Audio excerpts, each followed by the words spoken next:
네, 하나님 아버지, 고단한 어제가 지나고 오늘 눈뜨게 하시니 감사합니다. 하루하루 제가 예상할 수 없는 일들로 힘들 때도 있지만 예상할 수 없는 기쁨 또한 많기에 감사합니다. 어떤 날이든 불평하는 마음 없이 주님께 감사하고 찬양하게 하시고 오늘도 주님께서 함께 하실 것을 믿으며 새롭게 하루를 시작합니다. 오늘 하루 지나는 동안 하나님의 도우심이 곳곳에 필요합니다. 하나님이 베푸시는 은혜가 없다면 이 하루가 얼마나 힘들지요. 주님의 사랑과 은혜가 더욱 간절한 하루입니다. 오늘도 주님이 필요합니다. 주님의 붙잡으시는 손이 오늘도 필요합니다. 주님과 손 붙잡고 가는 소풍길 같은 하루 되게 하여 주옵소서. 예수님의 이름으로 기도합니다. 아멘. 찬송가 279장 1절 2절을 찬양하겠습니다.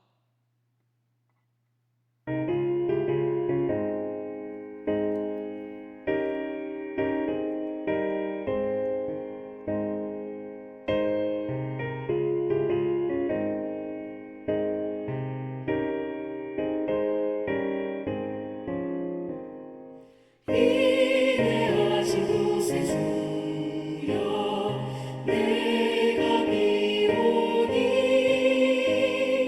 죄인오라 하실 때에 날 부르소서. 주여 주여 내가 비오니 죄인오라 하실 때에 날 부르소서. 자비하신 보좌 앞에 굴 엎드려 자복하고 회개하니 믿음 주소서. 주여 주여 내가 비오니 죄인오라 하실 때에 날 부르소서. 느헤미야 6장 16절입니다. 우리의 모든 대적과 주위에 있는 이방 족속들이 이를 듣고 다 두려워하여 크게 낙담하였으니 그들이 우리 하나님께서 이 역사를 이루신 것을 알미니라. 아멘.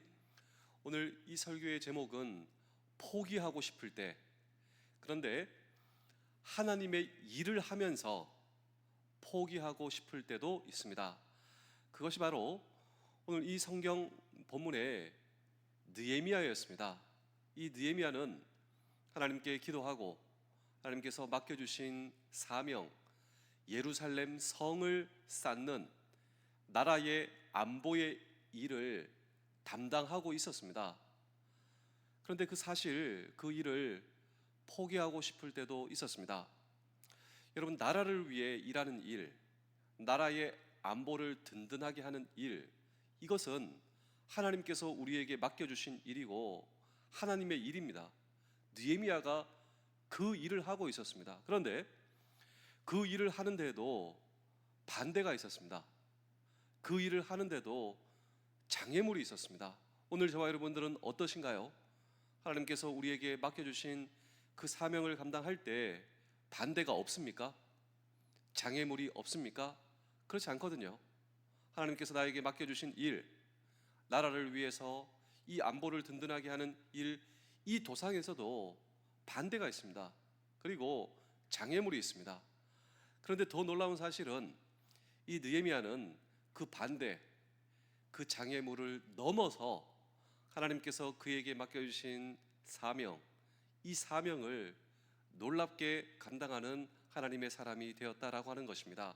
그런 의미에서 우리는 느헤미야가 경험한 반대와 장애물이 무엇인가, 또 그는 이 장애물과 그리고 이 방해를 어떻게 넘어설 수 있었는가라고 하는 질문을 오늘도 우리는 이 성경 본문 속에 던지고, 이 느헤미야의 장애물 반대 설교 시리즈가 지금 3일째 지속되고 있습니다. 그다음에 마지막으로 이 느헤미야가 경험한 반대, 그리고 그는 이것을 어떻게 넘어설 수 있었는가라고 하는 질문을 오늘 우리는 이 성경 본문 속에 던지고 함께 주의 음성을 들을 때 세 번째로 그가 경험한 반대의 정체가 무엇이었는가? 그것은 바로 도피입니다. 도피. 그러니까 이 사단마귀의 뜻이 반대하는 자. 무엇을 반대하는가? 하나님을 반대하고 하나님의 사람이 하나님께서 맡겨주신 사명, 그 사명을 반대하는데, 이 사단마귀의 전략은 하나님의 사람으로 하여금 도피해라. 이것이 바로 사단마귀의 전략이었다라고 하는 것입니다. 우리 느헤미야 6장 10절입니다. 이후에 무헤다벨의 손자 들랴야의 아들 스마야가 두문불출하기로 내가 그 집에 가니 그가 이르기를 그들이 너를 죽이러 올 터이니 우리가 하나님의 전으로 가서 외소 안에 머물고 그 문을 닫자. 저들이 반드시 밤에 와서 너를 죽이리라 하기로. 자, 이 느헤미야에게 이 사단마귀가 도피의 전략을 쓰는데 느헤미야에게 무엇이라 이야기를 하고 있습니까? 너를 죽이려고 하는 사람들이 있다. 그러니까 너에 대한 여론이 좋지 않다. 여기서 피해야 한다라고 하는 것이죠.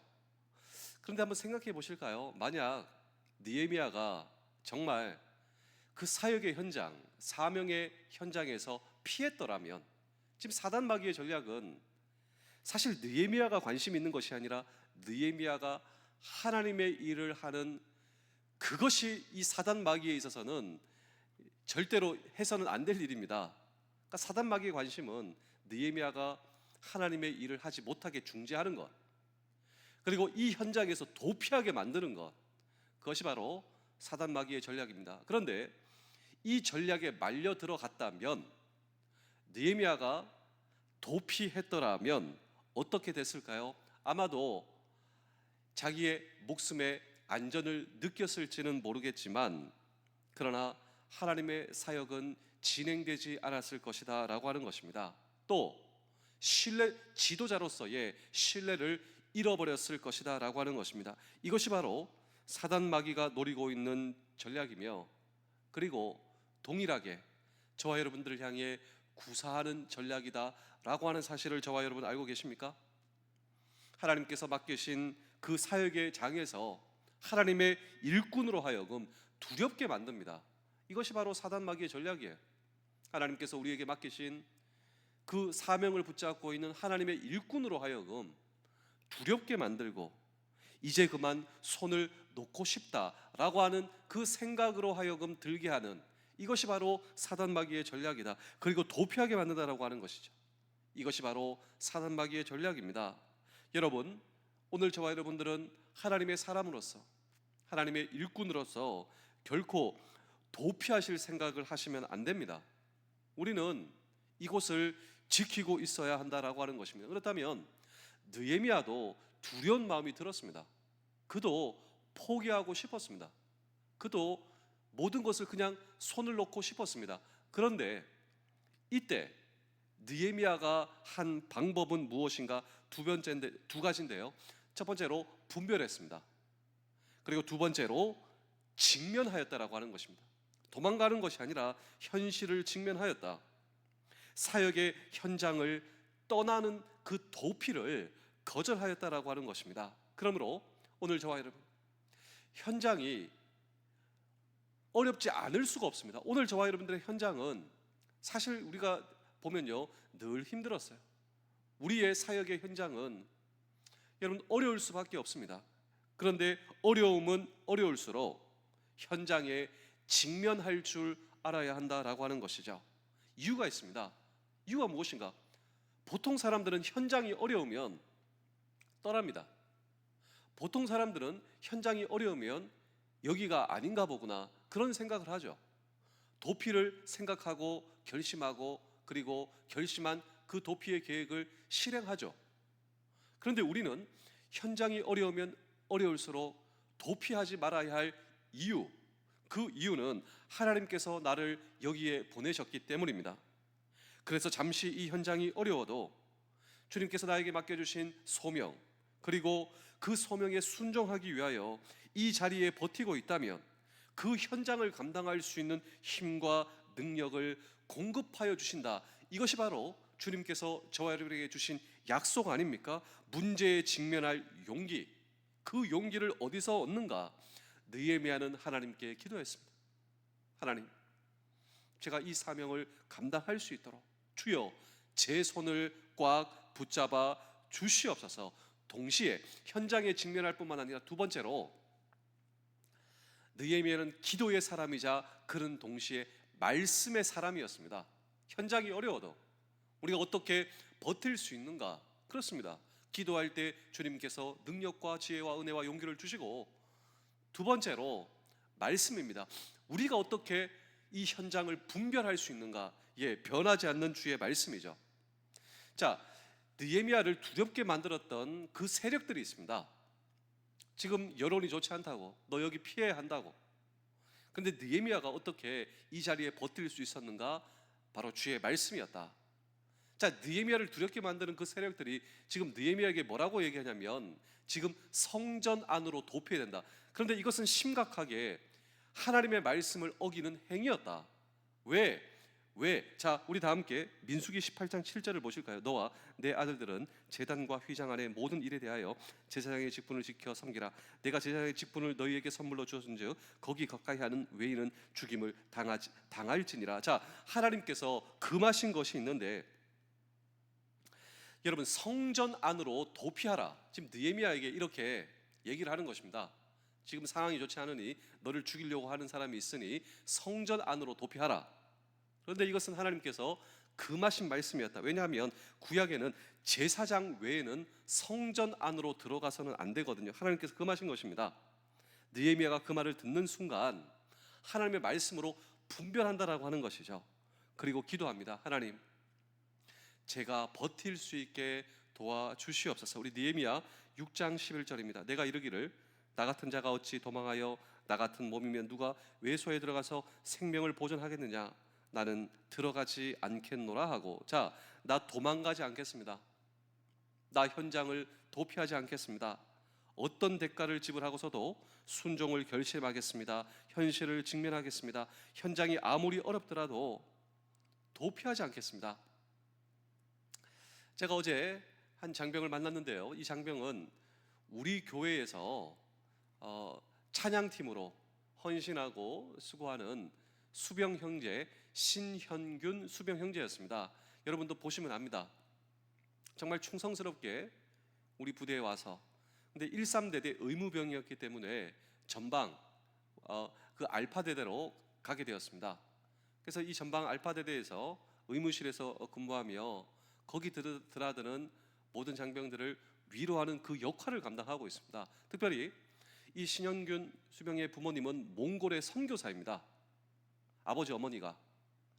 그래서 우리 여기 1여단 안에 13대대가 있고 또 부대 개방 행사를 할 때 어머니께서 오신 거예요. 토요일 날 그 아들과 함께 어머니가 가시는 모습을 보고 제가 우리 교회 오시라고 제 사무실에 모셔서 차도 대접하고, 왜냐하면 제가 선교사님이신 걸 아니까요. 또 어디 가시냐고, 굴에 이제 식사하러 간다고. 제가 모셔다 드릴게요. 근데 숙소가 있으니까 그래서 거기 옷 갈아입고 가신다고 해서 좋은 또 아드님과 추억 많이 가지십시오. 얼마 후에 그 신영규 형제가 저에게 어머니 그 기도를 부탁하더라고요. 어머니가 암에 걸리셨다고. 그래서 몽골에 계시다가 한국에 온 이유는 그 암 때문에 암 치료하신다고 기도해달라고. 그래서 제가 물어봤습니다. 혹시 그때 같이 오셨을 때 그때도 암인 걸 알았냐고. 그때도 다 알고 있었다고. 제가 그래서 이 부산에 가서 이제 입원하고 수술하고 일정이 이렇게 있는데 또 암이 많이 퍼지신 거예요. 그래서 같이 기도하고 하나님의 도우심을 구하며, 그 선교사님입니다. 선교사님, 하나님 이 과정을 지켜주시고 회복시켜 주셔야 됩니다. 이 과정이 몇 달 정도 걸린 거예요. 근데 하나님께서 정말 이 신영균 형제 어머니를 만져주신 거예요. 수술이 잘 되고 또 그 모든 치료의 과정이 잘 진행이 되고 지금 아주 건강하게 잘 관리하고 계신다. 이것이 현균이와 있었던 그 스토리입니다. 그리고 전방에 가게 됐어요. 근데 어떤 일이 있었냐면 이 전방에서 내 모든 것을 포기하고 싶은 한 장병이 그 알파대대 보면 흡연장이 있습니다. 거기에 파라솔이 있습니다. 옆에 거기 앉고 거기 앉아 있은 거예요. 근데 사람들이 많이 왔다 갔다 하고 담배 냄새도 많이 나고 여기 앉아 있으면 내가 안 되겠다. 마음은 절망해. 모든 걸 포기하고 싶어요. 그래서 그 파라솔 옆에 큰 바위가 있습니다. 바위. 거기 앉아 있었던 거예요. 근데 얼마나 얼굴 표정도 안 좋고 절망 가운데 있었던지 그 신현근 형제가 지나가면서 저 사람을 딱 봤는데 그냥 가만히 놔두면 안 되겠다. 그냥 가서 상황도 물어보고, 그리고 그 현근 형제도 사실 선교사입니다. 어머니는 몽골, 자기는 터키에서 선교 활동 하다가 온 거예요. 군대를. 나 선교사라고. 근데 그 말을 듣고 이 절망에 빠져 있는 친구가 나를 위해 기도해 줄 수 있겠냐, 그 말을 딱 자기도 깜짝 놀란 겁니다. 이 신현근 형제가 자기가 살다가 나한테 기도해 달라 먼저 말한 사람은 처음 본 거예요. 그게 무슨 상황에 있냐, 이 절망의 상황 가운데 있는데 이렇게 얘기한 거예요. 자기가 메고 있던 십자가 목걸이를 깨면서 이거 매라, 하나님께 당신과 함께 하신다고. 그리고 아마도 하나님께서 나를 이곳에 보내주신 것은 당신 때문인 거야. 당신 살리라고, 복음을 전하라고, 하나님이 소망이라고. 그래서 그 바위에 앉아가지고 둘이 이 기도를 했는데, 원래 그 바위에 이름을 지었답니다. 절망의 바위. 모든 것을 포기하고 싶을 때 내가 이 바위에 걸터 앉아 있는데 이 바위는 절망의 바위였다고. 그런데 그 절망의 바위에서 하나님을 만난 거예요. 하나님께서 보내주신 사람을 만난 거예요. 얼마나 그 신현균 형제가 고맙고 하나님께서 보내주신. 그래서 어제 이 형제 두 명하고 저하고 만나가지고 이런 얘기를. 근데 신현균 형제는 그것이 그렇게 이 장병한테 소망이 되고 위로가 되고 격려가 되는지 자기도 모르고 있었다는 거예요. 자기도 선교사고 부모님 선교사니까 카톡방, 선교사님 카톡방이 있는데 그 수백 명이 모여 있는 거기에 이 형제 기도 부탁을 한 거예요. 제가 만난 이 형제가 있는데 절망에서 소망을 발견하게 해주시고 하나님께서 이 형제를 붙들어 줄 수 있도록 해주시고, 이 기도, 수백 명이 이 기도를 하고 있었던 거예요. 그리고 이 절망에 빠져서 절망의 바위에 앉아 있었다가 현균 형제를 만나서 희망을 발견했던 이 형제는 그 수백 명의 사람들이 나를 위해 기도하고 있었다라고 하는 사실을 모르고 어제 안 것입니다. 어제 나를 위해서 눈물로 기도해 것이. 이 모든 것들, 현균 형제는 고백합니다. 자기가 한 거 아무것도 없다고, 하나님께서 하셨다고. 그러면서 하는 일이 무엇이냐면 우리 모두 다가 현장에 직면하자고, 도피하지 않겠다고. 하나님께서 나와 함께 하시고 하나님께서 나를 붙들어 주시니 내가 두려울 것이 무엇인가. 우리 느헤미야 6장 14절을 보시겠습니다. 내 하나님이여, 도비아와 산발락과 여 선지자 노야다와 그 남은 선지자들 곧 나를 두렵게 하고자 한 하들의 소행을 기억하옵소서 하느라. 자, 느헤미야가 기도하고 있습니다. 현장에 서려면 사실 두렵습니다. 느헤미야도 두려웠습니다. 그런데 그 두려움을 안고 하나님께 기도하는 것이죠. 하나님, 전능하신 주의 도우심을 구합니다. 주여 도와 주시옵소서. 나를 기억하여 주시옵소서. 주님의 능력의 손으로 나를 붙들어 주시옵소서. 그리고 느헤미야는 그 예루살렘 성을 완성하는, 나라의 안보를 든든하게 하는 그 사명을 완수하는 놀라운 성취에 모든 것을, 모든 반대를 넘어 소명을 성취하는 주인공이 되었다라고 하는 것입니다. 제가 마지막으로 한 편의 이야기를 들려드리고 오늘 설교를 마치겠습니다. 제가 이 3일째 이 느헤미야 설교 시리즈를 하고 있는데, 첫째 날 한 선교사님이 선교지에서 선교하다가 극심한 반대, 다른 종교를 퍼뜨리고 온다. 그러니까 병원 선교도 같이 했는데 막 폭행, 오죽 심하니 그 스태프들이 그 사역의 현장을 떠나야 한다고. 근데 이 목사님이 한 말은 무엇이냐면, 주님께서 우리에게 맡기신 이 날 우리가 이 현장을 떠날 수 없다고. 주님께서 우리를 보내주셨지 않냐고. 우리가 주님의 일을 하면 주님의 지원이 부족할 수 없다. 그래서 제일 반대하는 사람, 그 사람이 아주 심각한 이 병에 걸려서 이제 돌아가실, 아무 병원도 뵙지 않습니다. 왜냐하면 희망이 없으니까. 또 이 사람은 돈도 없으니까 모든 병원에서 퇴출당한. 그래서 돌아가시게 됐죠. 그 시신을 잘 수습해서 정말 정성스럽게 해서 유가족, 그 가족으로 보내주었는데, 이것이 거기에 살고 있는 사람들에게 감동, 모든 반대가 철회되고 따뜻한 주민들의 그 협력과 지지로 그 사역의 현장, 그 선교의 현장에서 열매를 맺게 되었다. 말은 여러분 쉽고 짧지만 얼마나 오랜 기간 동안 어려운 가운데 있었는지 그 후에 이제 따뜻한 협력으로 열매를 맺게 됩니다. 모든 그 현지의 사람들이 이제 이 선교사님을 이제 찬성하고 지지하고 도와줍니다. 근데 모여 있는데 그 스태프들이 이 선교사님에게 질문하게 되었습니다. 선교사님, 우리 그때 정말 힘들었잖아요. 그때 우리 정말 여기서 죽을 수도 있겠다. 그래서 우리들이 선교사님한테 여기 떠나야 됩니다. 여기는 아닌 것 같습니다. 그때 선교사님은 어떻게 버티고 계셨습니까? 우리 모두는 떠나고 싶었는데 선교사님이 이곳을 버티고 계실 수 있었던 그 이유는 무엇입니까? 라고 했더니 선교사님이 한 유명한 대답이 이것이었습니다. 십자가에 못 박힌 사람은 한 방향밖에 바라볼 수 없습니다. 십자가에 못 박힌 사람은 한 방향밖에 바라볼 수 없습니다. 뒤돌아볼 수 없습니다. 자신의 계획을 가질 수 없습니다. 하나님께서 나를 여기에 못 박으셨습니다.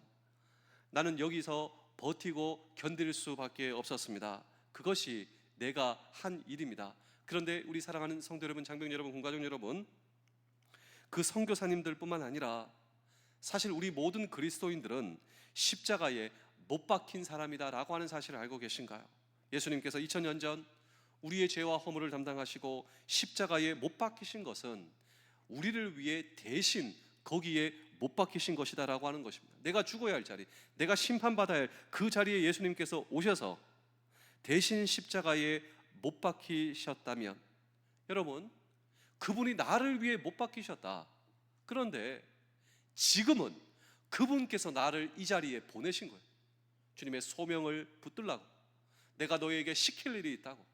그렇다면 이제는 주님께서 우리를 이곳에 보내셨다면 내가 이 자리에 주님께서 보내셨기, 주님께서 나를 대신에 못 박히, 나는 이 자리에 오늘 여기에 대신 주님을 대신해서 보내셨기 때문에 내가 이 자리에 못 박혔다라고 하는 사실이다라고 하는 것입니다.